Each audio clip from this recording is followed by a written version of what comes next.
To my class. आज हम discuss करेंगे बिजनेस स्टडीज़ के चैप्टर 3 का private public and global enterprises का। इसका हम डिस्कस करेंगे गवर्नमेंट कंपनी। जो गवर्नमेंट कंपनी पहले भी हम डिस्कस कर चुके हैं, departmental undertaking, statutory companies, corporate, जो हमने पहले डिस्कस कर लिए हैं। अब हम इसका थोड़ा डिस्कस करेंगे गवर्नमेंट कंपनी। गवर्नमेंट कंपनीज़ क्या होती हैं, ये भी एक्ट 2013 के तहत चलते हैं, जिसमें जो है इसका रजिस्ट्रेशन कराना बहुत ज़रूरी होता है। और इसमें जो है गवर्नमेंट का कुछ शेयर होता है, कुछ शेयर जो होता है पब्लिक का होता है, चाहे वो स्टेट गवर्नमेंट का हो, चाहे वो सेंट्रल गवर्नमेंट का हो। 51% शेयर होता है या पार्शली शेयर होता है। बाकी जो शेयर्स होते हैं वो पब्लिक के होते हैं, पब्लिक का उसमें शेयर लगा हुआ होता है या किसी और कंपनी का। बेसिकली इसी को गवर्नमेंट कंपनी कहती हैं। इसके कुछ एग्जाम्पल है, सेल है, भेल है, BHEL है, ये 2-3 भारत हैवी इलेक्ट्रिकल्स हुआ, भारत है अर्थ मूवर्स हुआ या सेल हुआ। ये जो बड़ी बड़ी कंपनीज़ हैं जिनके बारे में हम सुनते रहते हैं, जिनके काफ़ी काम भी होते हैं, नाम भी होते हैं, इसमें बहुत बहुत अच्छे पोस्ट भी होती हैं। तो ये सब कंपनीज़ जो होती हैं गवर्नमेंट कंपनीज़ होती हैं। सेल, भेल और Bharat heavy, Bharat earth movers and limited. चलिए इसको और थोड़ा सा डिस्कस करते हैं चैप्टर के according. The government company is the establish under the act of 2013 और any previous company law. It is registered and governed by the provision of the Company Act. It is established for the purpose of running the industrial and or commercial undertaking.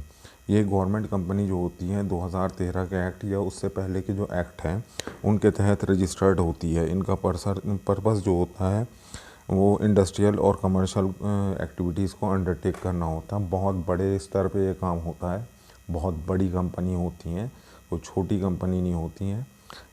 इनका purpose ये होता है। According to the section 245 the company act of 2013, the government company means any company which is not less than 51% paid up the capital is held by the central government by any state government और partially by the central government और partially by the state government और more state government and includes a company which is a subsidiary of the government company. इसमें वही है कि जो कि government का जो शेयर होगा या तो 51% होगा या पार्शली होगा, बाकी जो होगा वो दूसरे लोगों का होगा, पब्लिक भी हो सकती है, कोई कंपनी भी हो सकती है। ये इस तरीके से चलती है। चलिए इसमें डिस्कस करते हैं। All provision of the act are applicable to the government companies unless the otherwise specified. A government company can be formed as a private limited company or the public limited company. Government company को private limited भी form कर सकते हैं और public limited भी form कर सकते हैं। There are the certain provision which are applicable to the appointment, retirement and director of the managerial personal. इसमें जो रन जो करते हैं वो मिनिस्ट्री नहीं करती। इसमें जो मिनिस्ट्रीज़ जो हैं बोर्ड ऑफ डायरेक्टर अपॉइंट करते हैं कंपनी को चलाने के लिए। वो बोर्ड ऑफ डायरेक्टर जो हैं एम्प्लॉयज़ को और अपने मिलने वालों को, जो हाई प्रोफेशनल होते हैं, उनको अपॉइंट करते हैं। बेस्ट से बेस्ट जो है प्रोफेशन, बहुत स्पेशलिस्ट पर्सन इसके लिए हायर किए जाते हैं। The share of the company are purchase in the name of the president of India. इसके जो शेयर खरीदे जाते हैं और बेचे जाते हैं वो at the name of, on the name of the president of India के दिए जाते हैं, जो हमारे भारत के राष्ट्रपति होते हैं। Such enterprises are known as the government companies because the government is the major shareholder and exercise the major control over the management. इस तरीके की कंपनी को हम गवर्नमेंट कंपनीज ही कहते हैं क्योंकि इसमें गवर्नमेंट का ही कंट्रोल होता है डायरेक्टली इनडायरेक्टली। के को मिनिस्ट्रीज़ होती हैं, पार्लियामेंट में भी इसका जवाब तलब हो जाता है। और इस मिनिस्ट्री जो है बोर्ड ऑफ डायरेक्टर्स को अपॉइंट करती है। बोर्ड वो अपने अकॉर्डिंग, जो पॉलिटिकल पार्टीज़ है वो अपने बोर्ड ऑफ डायरेक्टर्स को बिठाती है। ज़्यादातर यही होता है जिसकी चलती भी होती है। और उसके बाद में जो बोर्ड ऑफ डायरेक्टर्स होता है वो अपने हिसाब से प्रोफेशनल स्पेशलिस्ट पर्सन को हायर करते हैं। जैसे कि इसमें steel authority of India, SAIL, Bharat heavy electrical limited, भेल, Bharat earth mover limited, BEML, ये सब कंपनीज़ जो हैं एग्जाम्पल हैं गवर्नमेंट कंपनीज़ के। Feature incorporation, the government company is registered under the act of 2013 और the previous any previous company law. ये जो है एक्ट है, इनको इसका जो फॉर्मेशन होता है वो 2013 के तहत होगा, या जो पुराने जो एक्ट्स हैं, कंपनी एक्ट्स हैं, उनके तहत इसका रजिस्ट्रेशन होगा। सेपरेट लीगल एंटिटी, इसकी भी एक सेपरेट लीगल एंटिटी है, जैसे कि और सब्जेक्ट्स में होती है और कंपनीज़ में होती है। It has the separate legal existence independent of the government. The company can enter into the contract acquire property और can file the suit in the court. The law against any third party can be sue, कि ये company जो है अपनी property खरीद सकती हैं, इनके ऊपर कोई केस कर सकता है, ये किसी के ऊपर केस कर सकते हैं। इस तरीके से इनका अपना एक सेपरेट लीगल एंटिटी है। Management, it is manage by the board of director nominated by the government. The management is regulated by the provision of the company act like any other public limited company. इसका जो management होता है वो government की तरफ से board of directors appoint किए जाते हैं, जो इस कंपनी को लेके चलते हैं। वही अपने हिसाब से, जो हम पहले भी डिस्कस कर चुके हैं, specialize person, professional person, technical person, high salary person, इसमें सैलरी भी बहुत अच्छी होती है, वो अपॉइंट कर सकते हैं। Government by the provision of the memorandum article of association.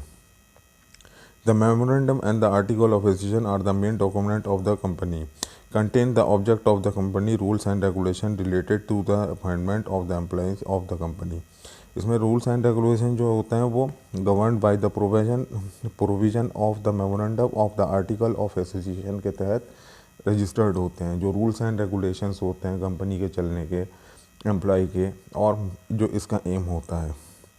Accounting and the audit procedure, it is free from the budgetary accounting and the audit controls applied to the departmental undertaking. However, the annual report is present in the parliament of the legislature by the auditor appointed by the central government। इसमें जो होता है कि एक central government की तरफ से एक ऑडिटर अपॉइंट करा जाता है, टीम पर अपॉइंट की जाती है, जो कि सिर्फ ये बताती है, एनुअली अपनी रिपोर्ट देती हैं पार्लियामेंट में कि इसमें इतना इन्वेस्टमेंट हुआ, इतना खर्चा हुआ, इतना प्रॉफिट हुआ, और ये नए नए प्रोग्रेसेस हुए।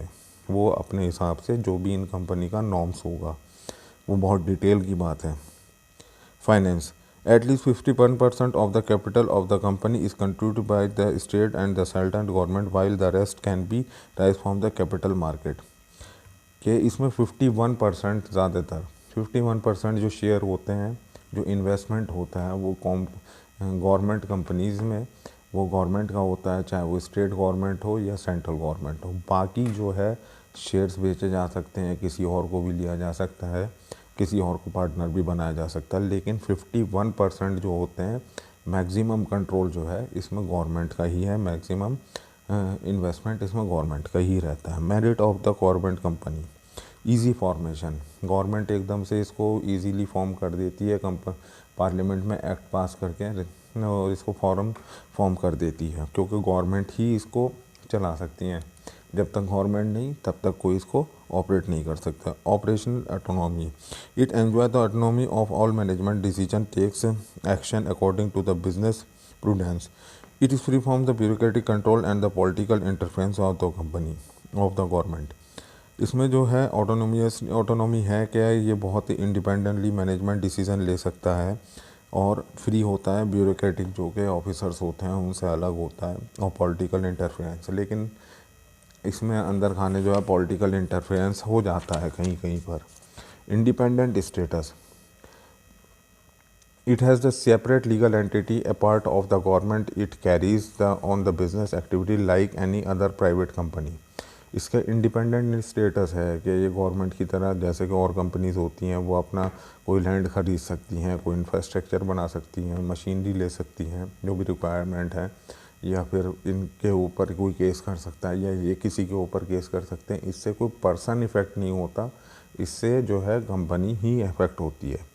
Prevent the unhealthy business practice, ये बचाती है अनहेल्दी जो बिज़नेस प्रैक्टिसेस होती है। This companies provide the good quality product at the reasonable price, it help control the market, reduce the unhealthy business practices. इनके जो प्रोडक्ट होते हैं, वैसे तो ये बड़ी ही चीज़ों में डील करती है, नॉर्मली जो नॉर्मल इंसान उसके बायर नहीं होते हैं, जैसे ये सेल हुआ, BHEL हुआ, ये तो बहुत हाई बड़े स्तर की कंपनी है। तो इनका वो प्रोडक्ट ऐसा यूज़ के लिए होते हैं अलग अलग जगहों पर, लेकिन कोई वो नहीं होता, लेकिन ये बहुत सस्ते पड़ते हैं। और भी बहुत सारी कंपनीज़ होती हैं क्योंकि गवर्नमेंट की। Limitation of the government company, freedom only in name, name के आगे जो फ्रीडम है, as the government of the majority share holder it exercise control over the affair of the company and provision of the company and does not have much relevance. इसमें ज़्यादातर control जो होता है government का होता है। Government बदलती रहती हैं, पॉलिटिकल पार्टीज बदलती रहती हैं, वो अपने अपने हिसाब से उसमें चेंजेस करती रहती हैं। Lack of the accountability, as it is the financed by the government, it should be accountable to the government. However, it is not answerable directly to the parliament due to the ineffective government control कि इसमें lack of accountability है क्योंकि government की तरफ से इसमें एक delegation ही होता है, ऑडिटर होते हैं जो इसमें देखते हैं कि कितना पैसा लगा और कितना इसमें जो है इन्वेस्टमेंट हुआ और कितना इसमें फ़ायदा आया, सिर्फ वो उसका अकाउंट चेक करते हैं। बोर्ड ऑफ डायरेक्टर्स के जो डिसीज़न या एम्प्लॉय के जो डिसीज़न है उनकी कीन ऑब्जर्वेशन नहीं होती है। यही था सब इसमें जो गवर्नमेंट कंपनी थी। जो इसका मकसद था कि गवर्नमेंट कंपनीज जो होती हैं उसमें 51% शेयर जो होता है सेंट्रल या स्टेट गवर्नमेंट का होता है, मोस्टली कंट्रोल गवर्नमेंट का होता है। बाकी और मार्केट से, कैपिटल मार्केट से भी पैसा लिया जाता है। इसमें बड़ी ही कंपनी होती हैं। होप डाउन के आपको समझ में आया होगा, और बेटर के लिए आप खुद पढ़िए, अपनी बुक्स पढ़िए। Thank you very much for watching with me.